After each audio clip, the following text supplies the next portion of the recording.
kadang-kadang kita harus mentok di banyak hal sih. selalu sebat kadang teh. Jadi Mungkin pernah lihat saya di Tuan dulu pernah ceritakan. Ini problemnya adalah pemerintah abai. Bukan sekedar wayang net. Itu 300 cerita saya nulis.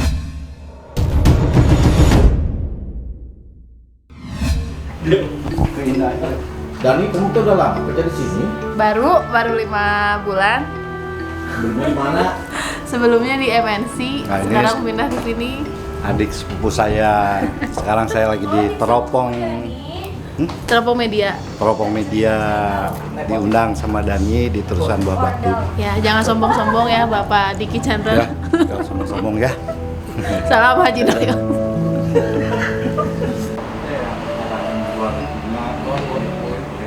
Terus sisikan, enggrang, saya ngumpul. Jadi memang nggak, ya alhamdulillah masih bisa dimakan. Cuma problemnya kan problem package aja package. Ya. supaya kalau anak-anak yang generasi selanjutnya. Dulu saya pernah punya kemasan judulnya Rakasun. Rakasun itu bineka kesenian Sunda. Jadi memang combine dari berbagai kesenian dalam satu panggung seperti Koto Prakumor.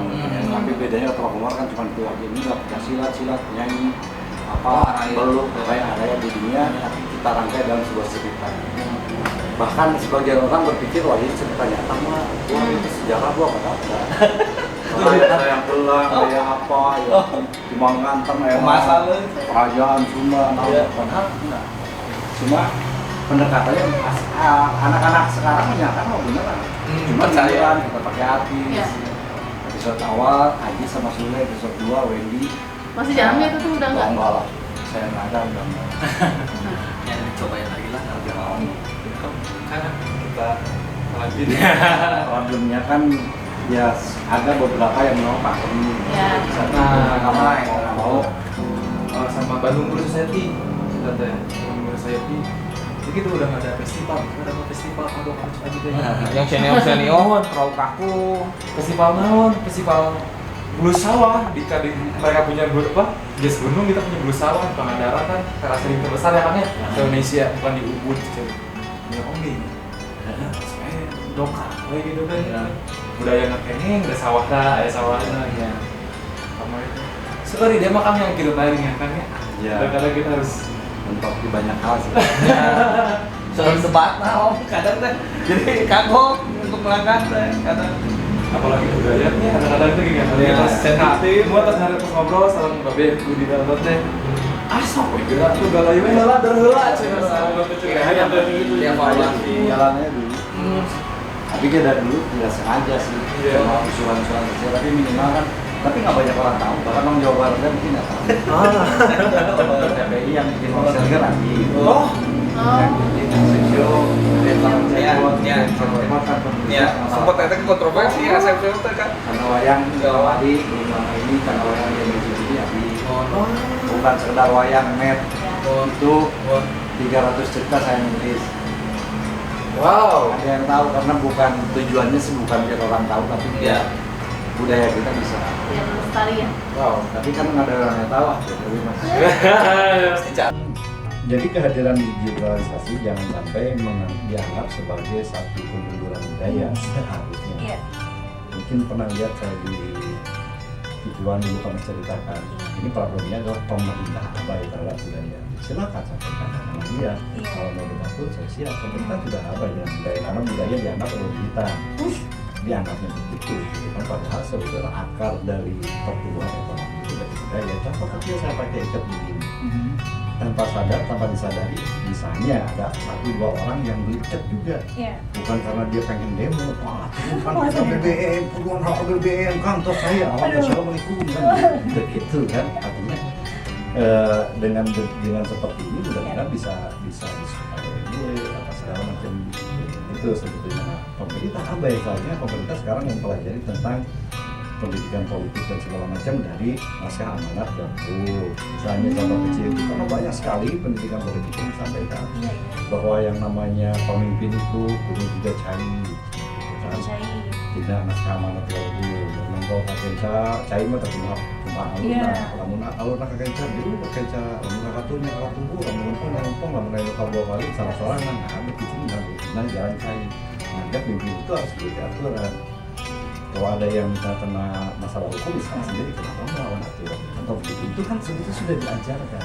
Ada pertimbangan seperti apa, ada juga kanan besi tentang kesaktian. Nanti kesaktian itu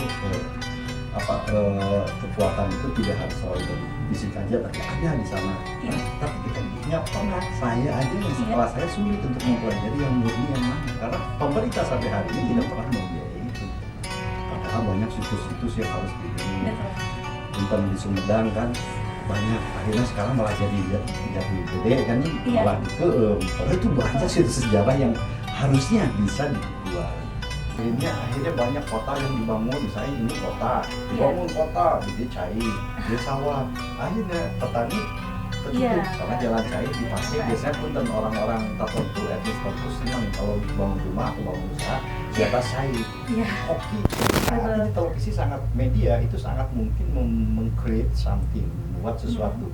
Kalau media kompak atau diwajibkan untuk mengangkat budaya, seni dan budaya karuhun atau leluhur, insya Allah sedikit banyaknya mereka diadu kreatif. Misalnya TV A sama TV B dia sama-sama punya kewajiban mengguar budaya, mereka menayangkan budaya yang ini harus menayangkan budaya yang ini. Dua-duanya kan harus kreatif. Akhirnya mengangkat orang kreatif yang kreatif. Gimana caranya supaya ini menarik? Wah, itu berlomba-lomba kan bersaing, muncul atau lahirlah kreasi atau kreativitas yang dibuat oleh tim kreatif televisi dalam menghadirkan sebuah pagelaran seni budaya misalnya yang berkaitan dengan leluhur kita yang disukai anak muda. Berkolaborasi. Kalau sekarang tidak ada kompetisi itu, peran pemerintah tidak bisa diabaikan. Pemerintah nggak boleh abai berperan penting sekali ya. Betul. Nah, silakan diminum. silakan Bapak. Saya belum mempersilakan ya ngomong. Nanti tadi itu generasi milenial, generasi Gen Z ya, Kang ya, kan kurang minat mengenai kebudayaan leluhur. Nah, upaya yang lebih konkret lagi nih untuk bisa menggait mereka mengenai dengan digitalisasi yang mereka sekarang lebih intens lagi menggunakan teknologi seperti itu. Nah, agar milenial tuh lebih tertarik lagi gitu. Sebetulnya ada dua hal yang saya bilang tadi kan. Satu, yaitu kreativitas yang dibuat oleh pemerintah, apa regulasi yang dibuat oleh pemerintah apa untuk meningkatkan budaya, memperkenalkan budaya, memaksakan anak muda Gen Z dan Gen Z untuk bisa, untuk mau nggak mau memainkan budaya sampai akhirnya mereka cinta. Itu satu. Kedua, bagaimana kreatif dari kita, masyarakat yang tahu budaya, siap untuk menciptakan jembatan-jembatan yang di luar pakem. Karena sekarang kan eranya bad news is a good news